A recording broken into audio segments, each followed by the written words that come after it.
Welcome to the Changing Stage Show on EnterTalk. My name is Florentino, and we are here today to talk about what's going on in this world. A little bit of COVID news, but mostly about what's going on in the music industry and what we have to look forward to. We've got an amazing guest here. We have a good friend. This man is a dynamo. He's been in the business for many years. He's produced numerous Grammy-winning albums, platinum, gold, you name it.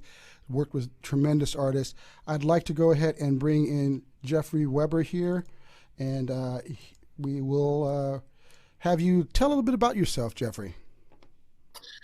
Wow, thanks so much, Tino. I'm so happy and thrilled to be included in this. This is a wonderful platform for me to let everybody know my jaded perspective, and I appreciate the opportunity. I've been making music for over 40 years. I am a music producer. I am a record label. I produce large multi-day music festivals, and I am an author. I have 3 books out, or 2 books out right now, a new one coming out in a few months called You Sound Amazing, Every Single Lie of the Music Business. As you can imagine, it's a humor book, and everyone who loves music is sure to enjoy it or hate it. I'm good either way. Anyway, we love making music. We do music kind of differently in that I like to capture a performance rather than manufacture it. So my career is based on the fact that I have everyone in the same room at the same time, real musicians playing real music in real time. And there's something that's amazing about that you can't duplicate at home. And it's kind of one of the byproducts of what we're going to talk about later today. So I appreciate the opportunity, and let's go. Well, that's kind of crazy talk, you know, being in the same room. Nowadays, we are not necessarily in that environment, and we're going to definitely get into that here. So, you know, we got a chance to talk a little bit at the Summer NAMM this year. And, you know, with that said, you know, we were talking about where things were at that time. Give me a little bit of your insight on where the industry was going, because it was already in a dynamic change, and now we've you know, we're in spirals in my opinion at this point. We're all trying to figure out how this music industry can be, you know, saved, if you will. So give me your thoughts on that, Jeffrey. All right. Well, why don't I divide them prior to the pandemic and what's happening now? I think that prior to the pandemic, we were in a state of turmoil. And of course, anytime there's turmoil in any business, there is tremendous opportunity. So contrary to popular belief, I always felt that when the industry was swirling around, not really knowing which direction to go, that's the time when we should really jump in with both feet. And I'll tell you why. It's a lot of things have changed for us in the music business over the last few years. And it used to be that everyone wanted to be on a major label because that was the way that you used to get your music distributed to the record stores. Now, with the advent of a lot of the digital technology that we have, we can get our music to anyone on the planet within 36 hours. So that, while it used to be the war, isn't the war now. What's happening now, in my opinion, is that the industry is fractionalized. By that I mean that there's no super core audience, so that you'll see an album or a project or a stream selling, you know, the equivalent of 5 or 10 million units. The industry isn't built that way anymore. It's become more of a singles business than an album business, and I think that has presented a whole new set of challenges and opportunities. The idea for us as creators, our goal is to find our audience. That's really our quest, because once we do find our audience, then we know that they're going to be loyal and they'll really take care of us. And big question, of course, is, how do we find our audience? And that is a small question amongst a larger question, which actually has two words. What now? Okay, so I've recorded a record. What now? Okay, so I've written a song. What now? Okay, what now? And that's what everybody seems to be asking. What now?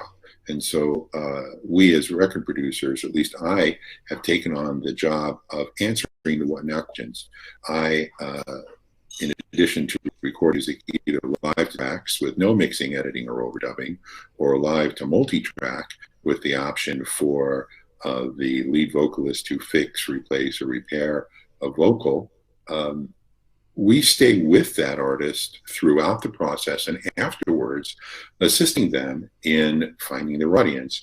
Now, along the way, we have to sell music. And of course, we sell it in any way we can.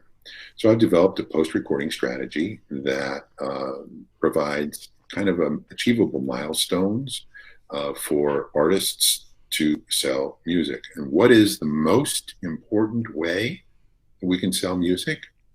It's the activation of the peer-to-peer recommendation engine. The reason why I say that is that the gatekeepers that we used to have, radio, magazines, they don't work for us anymore because we know that they're simply bought and paid for. I'm sure that everybody in the record business will agree with me that hits are simply purchased, okay? What you hear on terrestrial radio simply has been bought. That time has been bought. Actually, years and years ago, a little cottage industry was created by independent radio promotion people who would every week go to specific radio stations and try to get what is known as an ad, where that station added the song that radio promo guy was pitching that day. Now, those pitches weren't always, hey, listen to this record, it's amazing, we're getting a lot of coverage on it. Those were simply bribes. We're going to pay you to play this record. They'll pay you either in women, drugs, money, combinations thereof. And it was a very, very lucrative business for the radio promo guys because they got paid every time it was an ad. And sometimes they would get paid about $600 for every ad. And if they were handling like 10 songs that week and they got ads on all 10 songs, they were making $6,000 a week. It's kind of a wow moment when you think about it. Yeah, that is definitely the case. So now we know that magazine ads are paid for, and it's just one of those things. So who are the new gatekeepers? The new gatekeepers are us. So if, let's say, Tino, you're talking to me and you're going to say, hey, listen, you need to check out so-and-so. Because we have similar tastes, or we love similar styles of music, I'm going to take what you say as an insider, and I'll go to some place like YouTube, a discovery engine, and I'm going to check that person out, okay? And so viral marketing is just one person with a big mouth telling another person with a bigger mouth. That's all viral marketing is. So when somebody says, hey, it went viral, that means somebody's doing some talking, okay? Yeah. So now that we've established a peer-to-peer recommendation engine, how do we activate it? Okay, so let me give you an example, and I'm going to use you as a rock star. Okay, now I'm a huge fan of Tino, the rock star. Okay, I've been to your shows and I've bought your music, but we've never really met.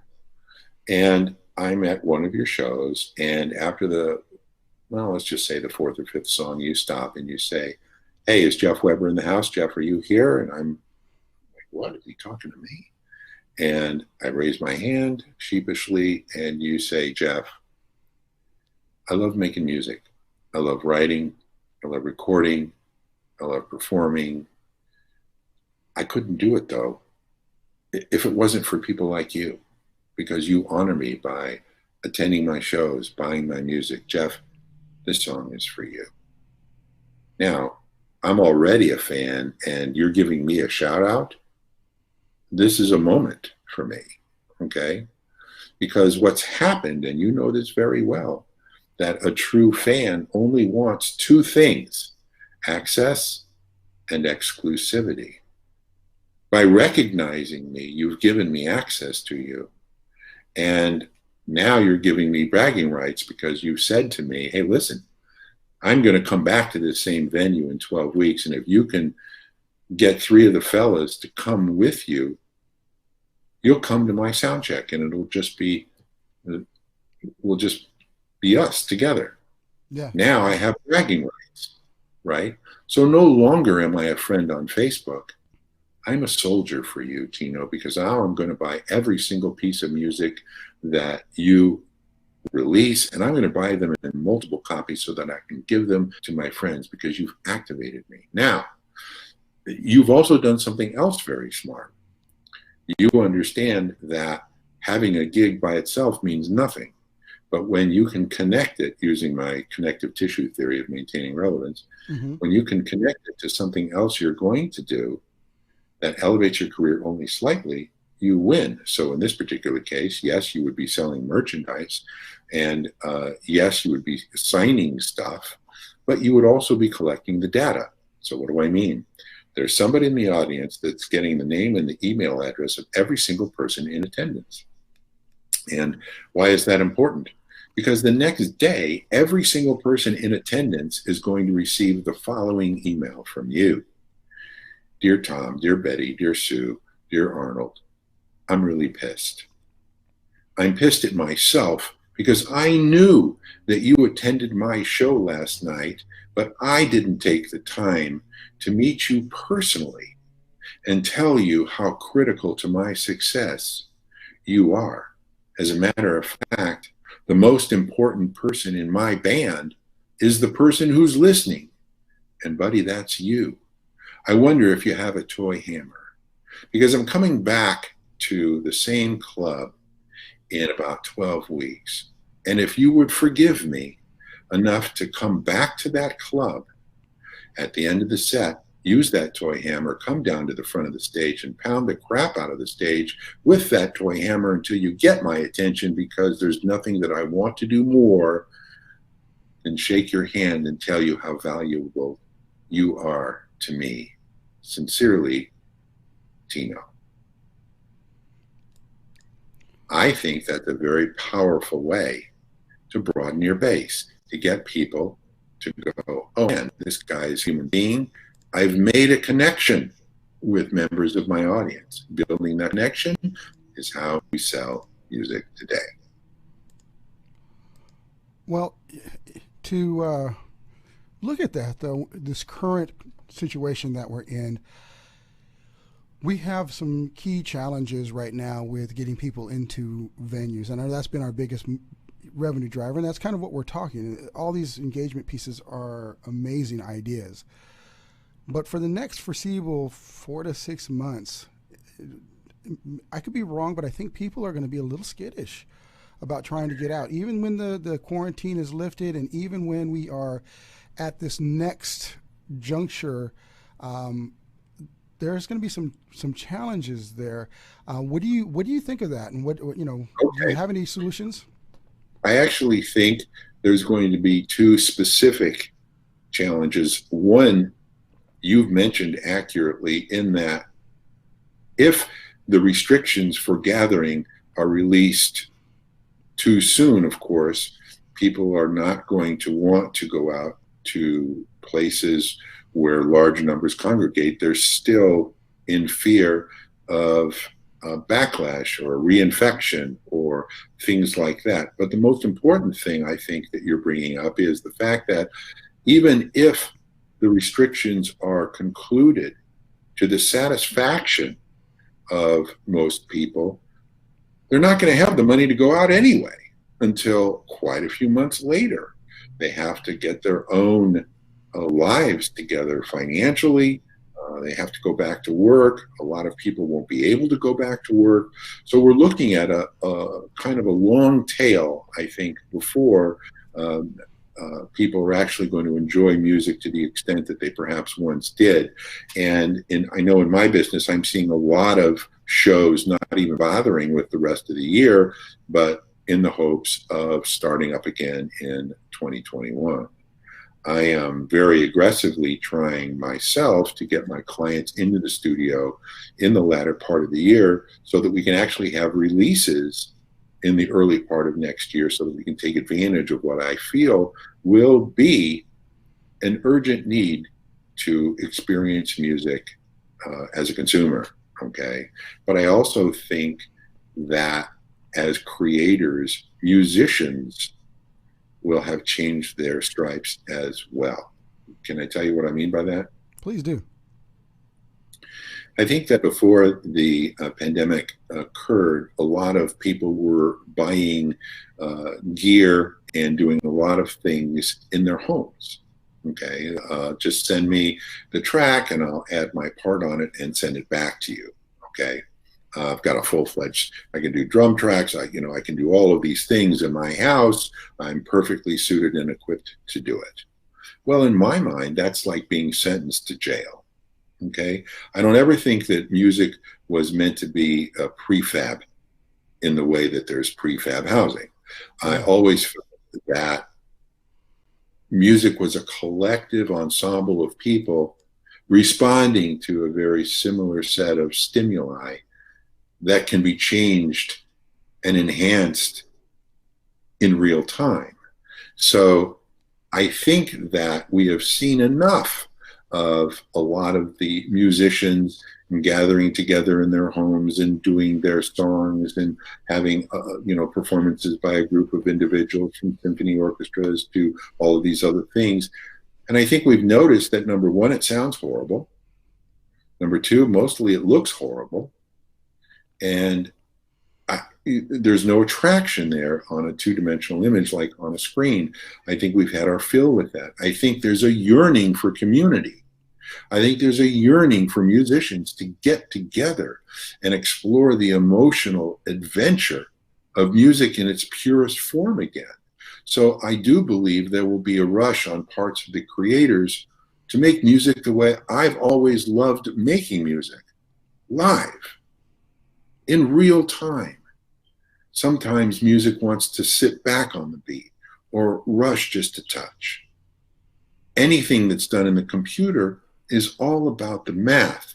There's no such thing as sitting back on the beat because the song feels like it should. It's just simply a question of beats per minute and, la-di-da. But I think that because we are sequestered, if you will, that all of a sudden people want to play with each other again. And I welcome that because it fits right into my, it's right up my alley. And so I'm hoping that happens because I think there'll be an explosion of emotion. I think there'll be an explosion of songs. I think there'll be an explosion of community. I think, I think people will get back out on the corners and sing doo-wop. Really, but, there's always hope. Well, hey, I would love that because that's one of my favorite styles of music. And I'd like to say that, yeah, there's a lot of streaming going on. In fact, I think we were talking about it the other day that I seen Carole King on Facebook Live. That was crazy to me because that's just, it's amazing that a lot of these people that you would spend hundreds of dollars now to see in concert are out there doing it for free, and it's kind of an interesting time, and they're doing it with technology. And I would have to say right now in this time of COVID, I'm actually doing all the production. So please, folks, forgive me for some of the little hiccups that are going on. I'm actually doing all the live switching and trying to be a host at the same time. So it's you're doing a damn fine job. I'm for one clapping. Yeah, get down with your bad self. Sometimes you have to do it all. I'm here at the EnterTalk station all by myself, so it's pretty crazy. And folks, if you see transitions and other fun stuff, just forgive me on this one. It's it's an interesting world that we have here. But with that said, all this streaming going on, and you hit the nail on the head. There's something about connectivity, there's interaction that is so amazing when you have it live that you just can't get that online. But do you think that there are some possibilities for people to start generating revenue? Um, because right now it's all free. Do you think that that's going to be the case with all these artists that are doing this for free?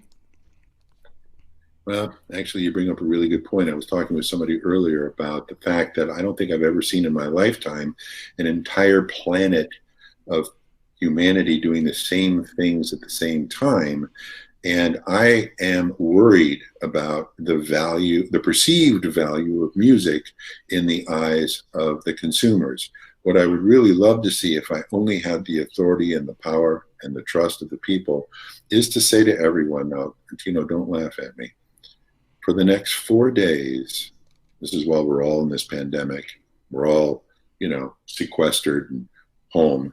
For the next 4 days only now, there can be no music in your life. That means no singing, no humming. All clock radios will now revert to talk radio when they wake you up in the morning. There's no such thing as elevator music. That could be a bad or good thing. You can't hum in the shower. You can't listen to anything. You can't create anything. You can't write anything. You can't talk about music with anyone just for 4 days. It is my humble opinion that after 4 days, you will come to revere music so much that you will understand that it is not just part of the fabric of your body, but it actually is part of the blood in your veins. It runs through your heart, through your body, as much as any other potential part of emotion that gives you pleasure constantly and repeatedly, and you got to pay for it. Okay, so imagine now when you go into a building, you will think elevator music is amazing. I mean, I know, okay, so it's a big stretch, but still, the notion of music as a commodity, just like any other commodity, should happen. So, one of the things I think personally that we're going to be getting back to, which is how music was paid for back in the days of Mozart and Beethoven, is some type of patrons, and basically the nobles of that time, they would invest in these artists to make these incredible works of art, and then at that particular point they would say, hey, Mozart's my boy. His track is better than yours, so I've got a little bit more elevation in society. Obviously, that's not going to happen. I don't think at this particular point, but I think that we're going to see that with corporations and sponsorships. As an industry before, we kind of shunned away from that. From everything that I gathered before. Don't sell out to the man. That's not cool. All these things that you and I grew up in, the 60s, 70s, and 80s, and that was part of the notion. But I think it's changing now. What do you thought? What are your thoughts on generating revenue through sponsorship, especially like we're doing this live stream at this particular point? What's your thoughts on that? I love the idea. You mentioned the noblemen of in history are basically sponsoring music. I was just trying to think of who the noblemen are of today. I'm having a tough time figuring that out. But the idea that arts could thrive via sponsorship is what is exceedingly attractive to producers like myself who produce large scale music events, and also would love to share the talents, the many talented people that I have, that I know rather, that would love to get in the studio, that would love to perform, that would love to write songs, that would love all aspects of music, but can't do it because they're not signed to a major label, which of course, as you know, in my opinion, that would be the end of their career anyway. but as an independent artist, generally don't have the funding to create these pieces. And I feel that if a corporation or something got in and was able to create a budget for something like this, we can do it in a financially responsible manner so that many of these talented people can have visibility. And again, it's not getting the word out. That's easy. It's getting the people to pay attention. That's the war.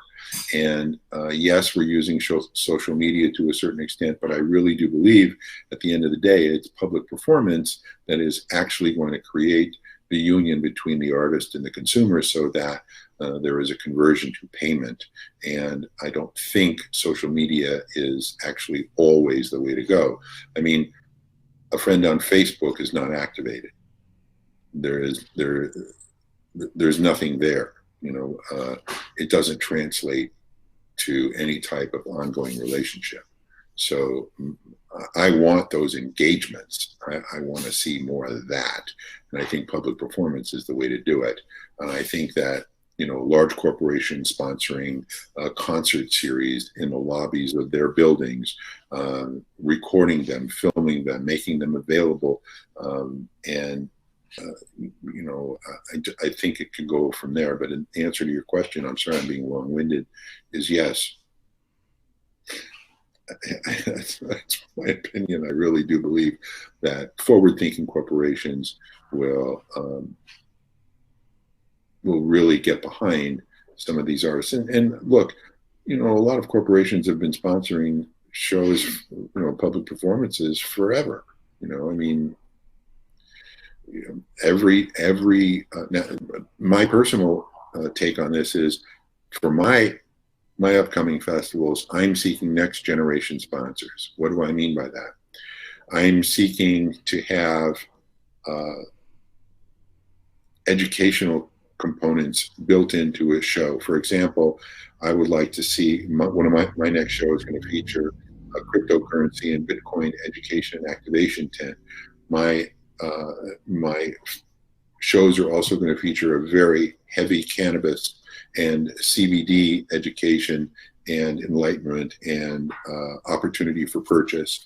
Looking for next generation sponsors that understand where their audiences are coming from, not just necessarily lifestyle sponsors. Yes, we would love to have automobiles. Yes, we would have large soft drinks like Coke or Pepsi or whatever it is, but those come with heavy restrictions and, you know, a lot of things. Oftentimes, those heavy-duty sponsors want to know if things can be scaled.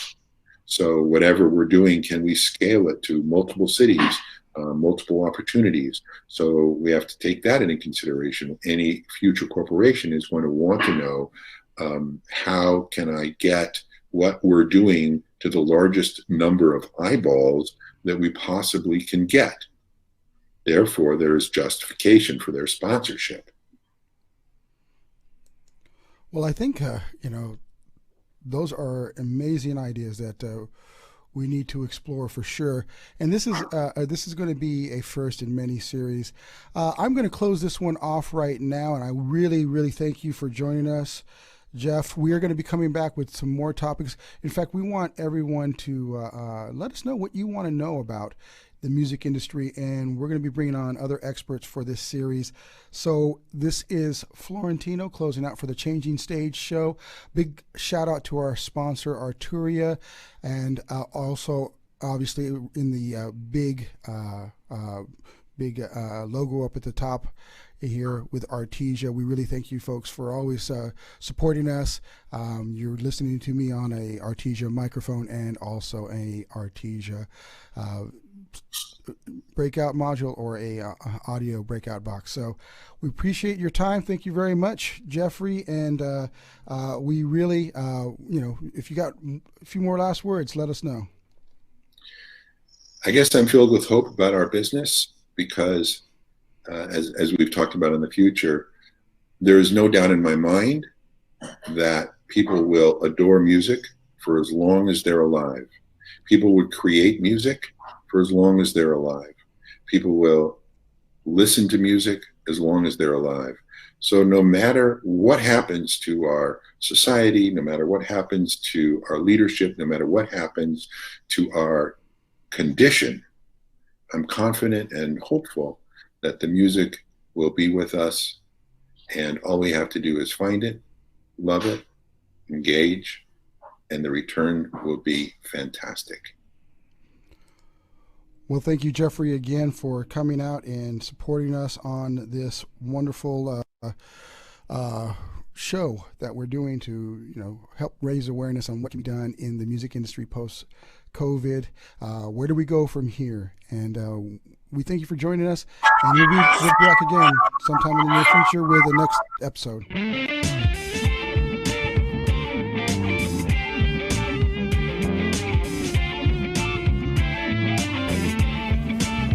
Yeah.